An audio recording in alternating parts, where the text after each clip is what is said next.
ಅಲ್ಲ ಇವಾಗ ನಿನ್ ಕಡೆ ನೀನ್ ನಿಲ್ಸ್ಕೊಂಡ್ರೆ ನನ್ನ ಟೈಮ್ ವೇಸ್ಟ್ ಆಗಲ್ವಾ ಅಂತ ಇಟ್ಕೊಂಡ್ರೆ ನೀವೇ ಅಲ್ವಾ ಸರ್? ಅದಕ್ಕೆ ಇವಾಗ ಪ್ರಾಬ್ಲಮ್ ಸಾಲ್ವ್ ಮಾಡ್ಬೇಕಾದ್ರೆ ಯಾರು ಮತ್ತೆ ಮಾಡ್ಬೇಕಲ್ವಾ? ನಾನು ಏನು ಕೇಳ್ತಾ ಇಲ್ಲ ಸರ್, ಬೇರೆ ಏನು ಕೇಳ್ತಾ ಇಲ್ಲ. ಅಲ್ಲಿ ಕೇಳ್ಕೊಂಡ್ರೆ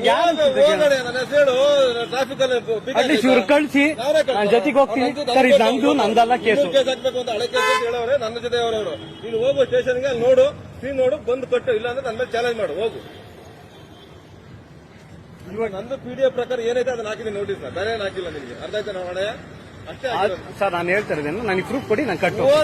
ಪ್ರೆಸೆಂಟ್ ಏನಿದೆಯಾ ಪ್ರೆಸೆಂಟ್ ಬೇಕಾದ್ರೆ ನಾನು ಬರೋದಿಲ್ಲ, ನೀನು ಹೋಗಲ್ಲ. ನನ್ನ ಹೆಸರು ಪ್ರೆಸೆಂಟ್ ಕೇಸ್ ಬೇಕಾದ್ರೆ ಕಟ್ಟು ಹೋಗ್ತೀನಿ. ಇವಾಗ ಕಟ್ಟಿಲ್ಲ, ನನಗೇನು ಲಾಸ್ ಇಲ್ಲ.